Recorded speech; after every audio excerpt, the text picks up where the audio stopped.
नमस्कार, आप सभी का स्वागत है यूथ अध्ययन के चैनल पे। साथियों, एक बार फिर से मैं आप सभी के बीच एसपीटेट जून 2026 के लिए जीके का पार्ट 39 लेके आ चुका हूँ। पार्ट 39 का जो पहला क्वेश्चन है कि निम्नलिखित में से कौन सी एक गोदावरी की सहायक नदी नहीं है। Which of the following is not a tributary of Godavari. तो गोदावरी की ट्रिब्यूटरी कौन सी नहीं है, तो आपको पता होना चाहिए कि मंजीरा जो नदी है वो एक गोदावरी की सहायक नदी है। आपकी बात करें इंद्रावती, इंद्रावती नदी ये भी किसकी सहायक है, तो इंद्रावती भी आपकी गोदावरी की सहायक नदी है। और वेन गंगा भी आपकी किसकी सहायक है, गोदावरी की सहायक है। तो नहीं कौन सी है, तो दूध गंगा, दूध गंगा जो नदी है वो आपकी गोदावरी की सहायक नदी नहीं है। इस बात को आपने डिटेल से याद रखना है। ऑप्शन नंबर बी यहाँ पे बिल्कुल सही हो जाएगा। अच्छा, दूध गंगा की बात बाद में करेंगे, लेकिन सबसे पहले बात करते हैं क्वेश्चन पूछने वाला एग्जामिनर परीक्षा में कई बार पूछता है कि गोदावरी जो है वो उसकी सहायक नदी कौन कौन सी है। तो याद रखना, गोदावरी की सहायक नदी में आपका प्राणहिता है, आपका इंद्रावती है, आपका मंजीरा है। और मंजीरा की बात करें, सबसे लंबी नदी गोदावरी की ऐसी सहायक नदी जो सबसे लंबी नदी है, तो सबसे लंबी सहायक नदी गोदावरी की कौन सी है, तो वो मंजीरा है। और सबसे बड़ी की बात करें तो वो आपकी प्राणहिता है। तो प्राणहिता, इंद्रावती, मंजीरा, पूर्णा नदी, ये भी कई बार टेट में पूछी गई है कि पूर्णा नदी किसकी सहायक है। तो पूर्णा नदी भी है और वो भी सहायक है किसकी, गोदावरी की। बहुत बहुत इंपॉर्टेंट है साथियों। क्वेश्चन पूछने वाला क्वेश्चन पूछता है कि वर्धा किसकी सहायक है। पूर्णा हो गया आपका, वर्धा हो गया आपका, वेन गंगा हो गया आपका, प्रवरा नदी। तो प्रवरा नदी भी किसकी है, प्रवरा नदी भी आपकी गोदावरी की सहायक है। आपका सबरी है, आपका मनेर है, मानेर। तो मानेर, सबरी, वेन गंगा, वेन गंगा और पेन गंगा दोनों याद रखनी है। पूर्णा है, वर्धा है, मंजीरा है, इंद्रावती है, प्राणहिता है। ये सारी की सारी गोदावरी की सहायक नदी। साथियों, अगर आप भी एसपीटेट जून 2026 की तैयारी कर रहे हैं, आप भी इसी बार जो अपना एसपीटेट क्वालिफाई करना चाहते हैं, तो आप जुड़ सकते हैं हमारे साथ मात्र और मात्र अभी भी 499 रुपीज़ मंथ में। हम देंगे आपको 499 मंथ में लाइव प्लस रिकॉर्डेड। जो क्लास लाइव होगी उस क्लास को रिकॉर्डेड भी देख सकते हैं। आप किसी भी स्ट्रीम की तैयारी कर रहे हैं, आप एसपीटेट नॉन मेडिकल, एसपीटेट आर्ट्स, एसपीटेट मेडिकल, एचपीटेट हिंदी, किसी भी टेट एग्ज़ाम की तैयारी कर रहे हैं, तो आप हमारे साथ जुड़ सकते हैं। 7876145409। प्रत्येक सब्जेक्ट के लिए अलग और बेहतरीन टीचर आपके लिए हम प्रोवाइड करवा रहे हैं। तो आप इस नंबर पे कांटेक्ट करके हमारे बैच का हिस्सा बन सकते हैं। साथियों, बात करें गोदावरी नदी की, तो इसे दक्षिण गंगा भी कहा जाता है। तो किस नदी को दक्षिण गंगा कहते हैं, तो वो गोदावरी है। गोदावरी की बात करें तो ये गंगा के बाद भारत की दूसरी सबसे लंबी नदी है। तो भारत की दूसरी सबसे लंबी नदी है आपकी गोदावरी। कितनी है, 1465 किलोमीटर है। ये बात आपको डिटेल से याद रखना है, इसकी लंबाई 1465 किलोमीटर है। और एक क्वेश्चन बहुत बार आपके टेट परीक्षाओं में देखने को मिला है, प्रायद्वीपीय भारत की सबसे बड़ी नदी कौन सी है। तो प्रायद्वीपीय भारत की सबसे बड़ी नदी प्रणाली जो है वो आपकी गोदावरी नदी है। आपको बेहतरीन तरीके से याद रखना है, ये आपके महाराष्ट्र में बहती है, आपके आंध्र प्रदेश में बहती है, छत्तीसगढ़ और उड़ीसा। तो 4 राज्यों में, महाराष्ट्र, आंध्र प्रदेश, छत्तीसगढ़ और उड़ीसा, 4 राज्यों में गिरती है। और देन उसके बाद बंगाल की खाड़ी में जो है वो क्या है, बंगाल की खाड़ी में चले जाती है। अच्छा, बात करें आपकी गोदावरी नदी की, ये बहुत बहुत इंपॉर्टेंट है। ये परीक्षाओं में बार बार पूछा जाता है कि गोदावरी नदी जो है वो क्या है, दक्षिण भारत की दूसरी सबसे लंबी नदी है। और इसको दक्षिण गंगा क्या बोलते हैं, दक्षिण गंगा भी कहते हैं। ये क्वेश्चन बहुत बहुत इंपॉर्टेंट है। चलिए जी, अगले क्वेश्चन की ओर बढ़ते हैं। अगला क्वेश्चन है, इनमें से कौन सी साल्ट झील है। Which of the following is a salt lake. Salt lake तो देखो सांबर ऊपर ही हमको मिल गया है। सांबर झील ये राजस्थान में है, और राजस्थान में आपकी सांबर झील है। ये एक खारे पानी की सबसे बड़ी अंतःस्थलीय झील है। तो खारे पानी की झील, जब आपको पहले ही पता था कि सांबर एक नमकीन झील है, खारे पानी की झील है, तो आप आंख बंद करके क्वेश्चन का आंसर लगा सकते थे। भाई, सांबर झील भारत के राजस्थान राज्य में है और ये एक अंतःस्थलीय झील है। राजस्थान में और कौन कौन सी झीलें हैं, लेकिन उससे पहले ऑप्शन की बात करते हैं। ऑप्शन में दिया बुलर झील। बुलर झील भारत की सबसे बड़ी मीठे पानी की झील है। ये बात आपको बेहतरीन तरीके से डिटेल से याद रखना है कि भारत की सबसे बड़ी मीठे पानी की झील कौन सी है। तो भारत की सबसे बड़ी मीठे पानी की झील आपकी वुलर झील है, जो कि जम्मू कश्मीर में स्थित है। साथियों, डल झील भी आपकी जम्मू कश्मीर में है। इसको श्रीनगर का गहना भी कहा जाता है। तो श्रीनगर का गहना कौन सी झील है, डल झील है। साथियों, कई बार क्वेश्चन पूछा जाता है गोविंद सागर झील। गोविंद सागर झील हिमाचल प्रदेश में है, ये भी एक फ्रेश वाटर लेक है। तो ये सारी झीलें आपको ज़रूर याद रखनी है। लेकिन सांबर झील एक खारे पानी की झील है। राजस्थान में आपकी, राजस्थान से पड़ा है राजस्थान, तो राजस्थान से राज आएगा तो राजसमंद, राजसमंद झील भी राजस्थान में है। जयसमंद झील भी राजस्थान में है। फतेह सागर झील भी राजस्थान में है। डिडवाना झील भी राजस्थान में है। सांबर झील भी राजस्थान में है। तो सारी झीलें आपको याद रखनी है, राजसमंद, जयसमंद, फतेह सागर, डिडवाना, ये सारी की सारी झीलें कहाँ पर है मेरे दोस्त? ये सारी की सारी झीलें आपकी राजस्थान में स्थित है। इस बात को आपने डिटेल से याद रखना है। अच्छा, एक क्वेश्चन बहुत बार परीक्षा में पूछा जाता है कि भैया ऐसी झील, कि विश्व की एकमात्र ऐसी झील जहाँ जो तैरते हुए नेशनल पार्क में है, तो तैरते हुए नेशनल पार्क में कौन सी झील है? तो वह है लोकटक झील। अब आप क्वेश्चन पूछता है, कई बार टेट परीक्षाओं में सीधा क्वेश्चन आया है कि लोकटक झील, लोकटक लेक भारत के किस राज्य में है? तो लोकटक लेक है मणिपुर में। ये क्या है? एक मीठे पानी की झील है, एक फ्रेश वाटर लेक है। लोकटक झील की बात करें, ये मणिपुर में तो है, लेकिन क्वेश्चन पूछने वाला क्वेश्चन पूछता है कि जो लोकटक झील है वो किस नेशनल पार्क के अंदर तैर रही है? तो एक नेशनल पार्क है, विश्व का एकमात्र नेशनल पार्क जहाँ पे एक झील जो है वो तैर रही है, उसका नाम है केबुल लामाजाओ। तो केबुल लामाजाओ नेशनल पार्क, तो केबुल लामाजाओ नेशनल पार्क ऐसा नेशनल पार्क है जहाँ पे दुनिया का एकमात्र नेशनल पार्क है जहाँ पे दुनिया की एक झील जो है वो क्या है, तैर रही है। तो ये सारी बातें आपको डिटेल से बेहतरीन तरीके से याद रखनी है। अच्छा, एक क्वेश्चन आता है भाई कि आपकी नैनीताल झील कहाँ पर है? तो एक बात याद रखना, हिमाचल में है दो ताल, सूरजताल जो कि लाहौल स्पीति में है, चंद्रताल, चंद्रताल और सूरजताल। चंद्रताल और सूरजताल ये कहाँ पर है? हिमाचल प्रदेश के लाहौल स्पीति में है। और एक है रामगढ़ ताल, रामगढ़ ताल कहाँ पर है? यूपी। तो रामगढ़ ताल यूपी में है, सूरजताल और चंद्रताल कहाँ पर है? आपका लाहौल स्पीति में। इसके अलावा अगर आपको ताल दिखा वो उत्तराखंड में आएगा। मैंने बता दिया, राम भगवान यूपी से है तो इसीलिए रामगढ़ ताल झील कहाँ पे? यूपी में है। सूरजताल और चंद्रताल हिमाचल प्रदेश में है, कोई दिक्कत परेशानी नहीं है। इसके अलावा अगर ताल आपको दिखेगा, नैनीताल, सात ताल, राकस ताल, माला ताल, देव ताल, नौकुचिया ताल, खुरपा ताल, रोपकुंड ताल, तो सारे के सारे ताल जो है वो कहाँ पर है? उत्तराखंड में स्थित है। इस बात को आपने बेहतरीन तरीके से, डिटेल से, मोस्ट इम्पॉर्टेंट तरीके से मेरे दोस्त याद रखना है। अगला क्वेश्चन है कि हिमाचल के किस त्यौहार को पृथ्वी पूजा भी कहा जाता है? Which festival of Himachal is also known as Prithvi Puja? तो भाई पृथ्वी पूजा के नाम से हिमाचल के किस त्यौहार को जाना जाता है? तो वो है आपका चिरवाल फेस्टिवल। भाई चिरवाल फेस्टिवल वो है जिसको, इसका एक अन्य नाम है पोथरेडू, पोथरोडू भी इसको बोलते हैं, पाथरोडू और आपको इसको बंदरंजो, तो पथरजू और बंदरंजो इसको कहा जाता है। तो दो इसके अन्य नाम है आपके किसके? चिरवाल फेस्टिवल के। भाई चिरवाल फेस्टिवल की बात करें किस माह में मनाया जाता है? तो चिरवाल फेस्टिवल आपके भादो का जो महीना होता है उस महीने की पहली तारीख को मनाया जाता है। मतलब कि आप ये समझ लीजिए कि भादो महीनों की जो संक्रांति होती है, क्योंकि संक्रांति को ही जो है वो हिंदू कैलेंडर के अनुसार ये नया साल शुरू होता है, मतलब कि नया महीना शुरू होता है। तो आपको पता होना चाहिए कि जो भादो के महीनों की जो संक्रांति है उससे ये चिरवाल फेस्टिवल को शुरू किया जाता है। लगभग अगस्त के महीने में ये जो चिरवाल फेस्टिवल है इसको मनाया जाता है। इसमें जो है वो किसकी पूजा की जाती है? तो पशु पूजा, भूमि पूजा, इसमें ये सारी पूजा की जाती है। चिड़े की पूजा की जाती है, चिड़े के गीत गाए जाते हैं।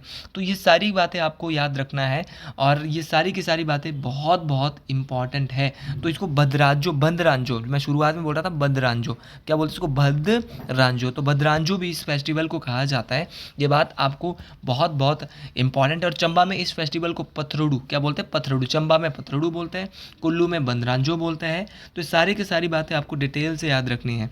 साथियों, हिमाचल प्रदेश में बहुत सारे फेस्टिवल्स होते हैं, जैसे कि बूढ़ी दिवाली हिमाचल प्रदेश में कहाँ की फेमस है? बड़ा प्यारा क्वेश्चन ही आता है। तो बूढ़ी दिवाली कुल्लू के निरमंड की बहुत फेमस है, जहाँ पे भगवान परशुराम की बहुत ज़्यादा पूजा की जाती है। बूढ़ी दिवाली यहाँ पे बहुत ही बेहतरीन तरीके से मनाई जाती है। और बूढ़ी दिवाली की अगर मैं बात करता हूँ तो बूढ़ी दिवाली में जो है जो निरमंड है, निरमंड में जो निरमंड की बूढ़ी दिवाली बहुत ज़्यादा फेमस है। और यहाँ पर क्या होता था? यहाँ पे भगवान परशुराम की जो है वो निरमंड में क्या होती है? पूजा होती है। अच्छा, एक बार क्वेश्चन पूछने वाले ने क्वेश्चन बहुत ही प्यारा क्वेश्चन पूछ लिया था कि चंबा का में जो यात्रा निकलती है उसको किस नाम से जाना जाता है? तो चंबा में जो यात्रा निकलता है उसका नाम है ढोलरू। क्या नाम है साथियों, ये टेट परीक्षाओं में एक बार पूछा गया क्वेश्चन है।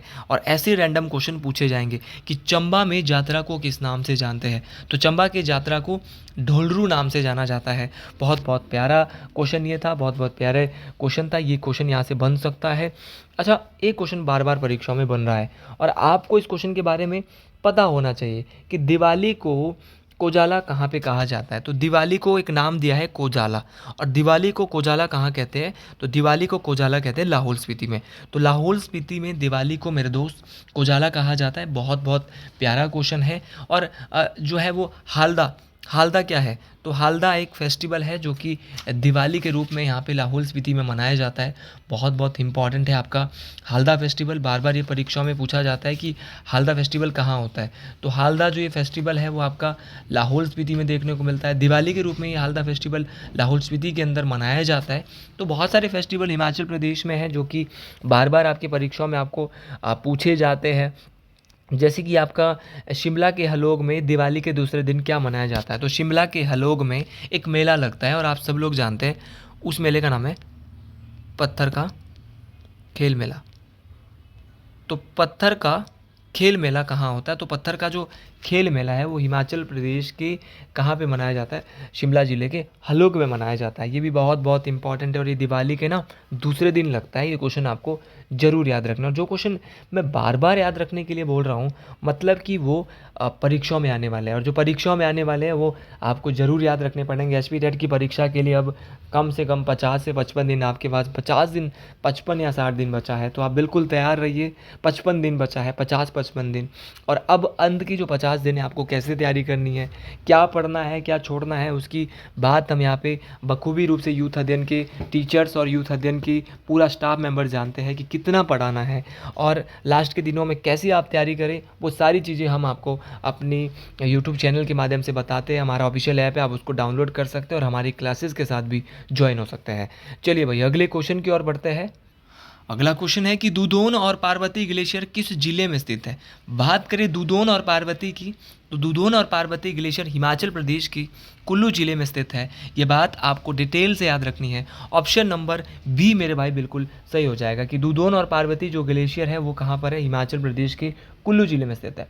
बात करें दूधोन की, तो दूधोन ग्लेशियर को पार्वती नदी को जो पानी मिलता है वो किस ग्लेशियर से मिलता है, तो वो आपका दूधोन ग्लेशियर से मेरे भाई मिलता है। और बात करें आपका पार्वती ग्लेशियर की, तो पार्वती ग्लेशियर से भी पार्वती नदी को पानी मिलता है। तो दोनों बातें आपको डिटेल से याद रखनी है, बेहतरीन तरीके से याद रखनी है। भाई साहब ग्लेशियर होता है हिमनद, हिमनद होता है। उसी प्रकार आपका कई बार क्वेश्चन पूछने वाले ने क्वेश्चन क्या पूछा है, क्वेश्चन पूछने वाले ने क्वेश्चन पूछा है कि हिमाचल प्रदेश का सबसे बड़ा ग्लेशियर कौन सा है। तो हिमाचल प्रदेश का सबसे बड़ा ग्लेशियर है बड़ा शिगड़ी। बड़ा शिगड़ी की बात करें तो बड़ा शिगड़ी ग्लेशियर हिमाचल प्रदेश का सबसे बड़ा ग्लेशियर है मेरे दोस्त। ये बात आपको बेहतरीन तरीके से याद रखनी है। हिमाचल का सबसे बड़ा ग्लेशियर बड़ा शिगड़ी ग्लेशियर है, लेकिन एक बार क्वेश्चन पूछने वाले ने क्वेश्चन ये पूछ लिया कि बड़ा शिगड़ी ग्लेशियर हिमाचल के किस जिले में है, तो बड़ा शिगड़ी ग्लेशियर हिमाचल प्रदेश के लाहौल स्पीति जिले में स्थित है। भाई बड़ा शिगड़ी ग्लेशियर की अगर मैं बात करूं तो बड़ा शिगड़ी ग्लेशियर को कौन सी नदी से पानी मिलता है, तो बड़ा शिगड़ी ग्लेशियर को चंद्रा नदी से पानी मिलता है। ये बात आपको डिटेल से याद रखनी है। तो एक बार क्या हुआ था कि बड़ा शिगड़ी ग्लेशियर में 1936 के आसपास बहुत भयंकर तबाही आई थी। तो भयंकर तबाही यहाँ पे बड़ा शिगड़ी ग्लेशियर जो कि हिमाचल का देखो बड़ा भी है तो बड़ा शिगड़ी इसका नाम भी है। तबाही कब देखने को मिली थी, तो 1936 के आसपास, जिसके कारण एक झील का निर्माण हो गया था, चंद्रताल झील। तो चंद्रताल झील का निर्माण कैसे हुआ, तो चंद्रताल झील का जो निर्माण हुआ था वो बड़ा शिगड़ी ग्लेशियर में उफान आता है और चंद्रा नदी से बड़ा शिगड़ी जो चंद्रा नदी को है वो बड़ा शिगड़ी ग्लेशियर से पानी मिलता है, और जिसके कारण क्या हुआ था जब उफान आया तो चंद्रताल झील का क्या हो गया, निर्माण हो गया। भाई उसी प्रकार आपका लाहौल स्पीति में आपका गेफांग ग्लेशियर है जो कि गेफांग देवता के नाम पे उसका नाम पड़ा है। गेफांग एक चोटी भी है, गेफांग पर्वत चोटी भी लाहौल स्पीति में है। और गेफांग पर्वत चोटी को अगर मैं बताना चाहूँ तो टेट में कई बार पूछा गया है कि लाहौल का मणिमहेश किसे कहते हैं। बहुत प्यारा क्वेश्चन है। तो लाहौल का मणिमहेश जो कहा जाता है वो आपका किसको कहा जाता है, गेफांग ग्लेशियर को लाहौल का मणिमहेश कहा जाता है, क्योंकि जो गेफांग चोटी है ना, वो स्विट्ज़रलैंड के मैटरहॉर्न जैसी है। तो स्विट्ज़रलैंड के मैटरहॉर्न जैसी है आपकी कौन सी चोटी, आपकी आपकी गेफांग चोटी। और गेफांग ग्लेशियर भी लाहौल स्पीति में है। उसी प्रकार आपका चंद्रा ग्लेशियर है, आपका कुल्टी ग्लेशियर है। आपको ज़रूर याद रखना है, आपका चंद्रा ग्लेशियर, आपका कुल्टी ग्लेशियर मोस्ट इंपॉर्टेंट है। चंद्रा ग्लेशियर, कुल्टी ग्लेशियर, बड़ा शिगड़ी ग्लेशियर, गेफांग ग्लेशियर, ये सारे के सारे मोस्ट इंपॉर्टेंट है, परीक्षाओं में काम आने वाले हैं। साथियों, बात करें लाहौल स्पीति, ये तो सारे चंद्रा घाटी में पड़ते हैं। बड़ा शिगड़ी भी चंद्रा घाटी में है, गेफांग ग्लेशियर भी चंद्रा घाटी में, ये भी क्वेश्चन आ सकता है। चंद्रा ग्लेशियर भी चंद्रा घाटी में है और कुल्टी ग्लेशियर भी चंद्रा घाटी में। और चंद्रा घाटी कहाँ पड़ती है? लाहौल स्पीति में पड़ती है। लेकिन लाहौल स्पीति में एक और घाटी है, बाघा घाटी। अब आप बोलेंगे कि बाघा घाटी में कौन कौन से ग्लेशियर है, तो बाघा घाटी में है बाघा ग्लेशियर। अच्छा, लेडी ऑफ केलोंग, भाई लेडी ऑफ केलोंग क्या है? तो लेडी ऑफ केलोंग भी एक ग्लेशियर है जो कि लाहौल स्पीति में स्थित है। ये बात आपको बेहतरीन तरीके से याद रखनी है। साथियों, लेडी ऑफ केलोंग भी एक ग्लेशियर है जिसकी आकृति जब बर्फ़ इसे पिघल जाती है तो महिला जैसी दिखती है। और मोकिला ग्लेशियर, तो आपको सारे ग्लेशियर याद रखने हैं, Mukkila glacier, lady of Keylong glacier और भागा ग्लेशियर, ये तीनों बहुत इंपॉर्टेंट है। उसके अलावा बड़ा शिगड़ी, गेफांग ग्लेशियर, चंद्रा ग्लेशियर और कुल्टी ग्लेशियर। तो लाहौल स्पीति के ग्लेशियरों को मैंने आपके बीच बता दिया कि कौन कौन से ग्लेशियर है। बाकी चलिए अगले क्वेश्चन की ओर बढ़ते हैं। अगला क्वेश्चन इससे भी इम्पॉर्टेंट रहने वाला है। अगला क्वेश्चन है कि प्रसिद्ध चैडविक झरना कहाँ स्थित है। बात करें प्रसिद्ध चैडविक झरने की, तो प्रसिद्ध जो आपका चैडविक झरना है वो कहाँ पर है? तो प्रसिद्ध चैडविक झरने की जब भी हम बात करते हैं तो ये शिमला जिले में स्थित है। ऑप्शन नंबर बी यहाँ पे बिल्कुल सही हो जाएगा। अच्छा, चैडविक झरना हिमाचल प्रदेश के शिमला जिले में स्थित है। इसके अलावा शिमला में और कौन सा झरना है आपको पता होना चाहिए, कौन सा चश्मा है। तो बात करें आपकी चैडविक फॉल की, ये आपका शिमला में है। शिमला के कहाँ पर है? शिमला की समर हिल में है। लेकिन शिमला में इसके अलावा एक और आता है, वो कौन सा है हमको पता होना चाहिए, एक है ज्यूरी। अच्छा, अगर बात करें जो चैडविक है वो ठंडे पानी का है कि गर्म पानी का है, तो चैडविक एक कोल्ड वाटर है और हॉट वाटर आपका कौन सा है? ज्यूरी है। ज्यूरी की बात करें, ज्यूरी जो ये वाटरफॉल है वो आपका अन्नू नाला एक रामपुर बुशहर में, उसके पास है ज्यूरी। ये गर्म पानी का है ज्यूरी झरना, आपको बेहतरीन तरीके से पता होना चाहिए। साथियों, बात करें यहाँ ऑप्शन में दिया है कुल्लू में बहुत सारे झरने हैं। पहले बात करते हैं कुल्लू के गर्म पानी के झरने की। तो वशिष्ठ एक गर्म पानी का झरना है, खीर गंगा एक गर्म पानी का झरना है, कसोल एक गर्म पानी का झरना है, मणिकरण एक गर्म पानी का झरना है। तो वशिष्ठ झरना, खीर गंगा झरना, कसोल झरना, मणिकरण झरना, ये सारे के सारे कैसे हैं? गर्म पानी के झरने हैं। तो आपको बेहतरीन तरीके से याद रखना है, वशिष्ठ हो गया, खीर गंगा हो गया, कसोल हो गया, मणिकरण हो गया, ये सारे के सारे झरने गर्म पानी के हैं। साथियों, आपको पता होना चाहिए कि आपका जो रहला झरना है वो मनाली में है। रहला झरना कहाँ पे है? तो मनाली में आपका रहला झरना है। ये बात बेहतरीन तरीके से आपको याद रखनी है। मनाली में आपका रहला झरना है, बेहतरीन तरीके से आप सुन लीजिएगा। और मनाली जो है ये रहला झरना, ये कैसा है? ठंडे पानी का है। बेहतरीन तरीके से आपको इंपॉर्टेंट तरीके से याद रखना है। ये सारे क्वेश्चन बहुत इंपॉर्टेंट है। ऑप्शन में दिया है चंबा, या चंबा में भी कोई है? तो चंबा में जी बहुत इंपॉर्टेंट है सप्तधारा। तो सप्तधारा जो है ये पंचकूला में है, ठंडे पानी का है, मोस्ट इंपॉर्टेंट है। चंबा में ही धनचो, कई बार आपके पेपर में पूछा है कि धनचो कहाँ पर है। तो धनचो आपका कहाँ पर है? तो धनचो आपका चंबा में है। धनचो के अलावा आपका कालिका कुंड, तो कालिका ये कहाँ पर है? ये भी आपका चंबा में है। तो चंबा में धनचो है, सप्तधारा है, कालिका है। इसके अलावा आपका तत्ता पानी बहुत फेमस है। तत्ता पानी जो गर्म पानी का झरना है, धनचो तो ठंडे पानी का है, कालिका भी ठंडे पानी का है, सप्तधारा भी ठंडे पानी का है। लेकिन बात करें आपकी किसकी? तत्ता पानी की। तो तत्ता पानी कहाँ पे? तत्ता पानी है मंडी में, मंडी करसोग में तत्ता पानी। और ये कैसा है? गर्म पानी का है। कैसा है? गर्म पानी का। कई बार पूछा गया था। एक और बहुत प्यारा क्वेश्चन आया था कि कलत कैसा है? ठंडा पानी या गर्म? तो ना ज़्यादा गर्म है ना ज़्यादा ठंडा है। कलत है कहाँ पर? कुल्लू में है। बेहतरीन तरीके से आपको याद रखना है। बहना कहाँ पे? तो बहना भी आपका कुल्लू में है। तो आज के लिए इतना ही, बाकी मिलते हैं आपसे अगले वीडियो में। सभी साथियों को हर हर महादेव, राधे राधे, जय श्री गुरु महाराज, हर हर महादेव।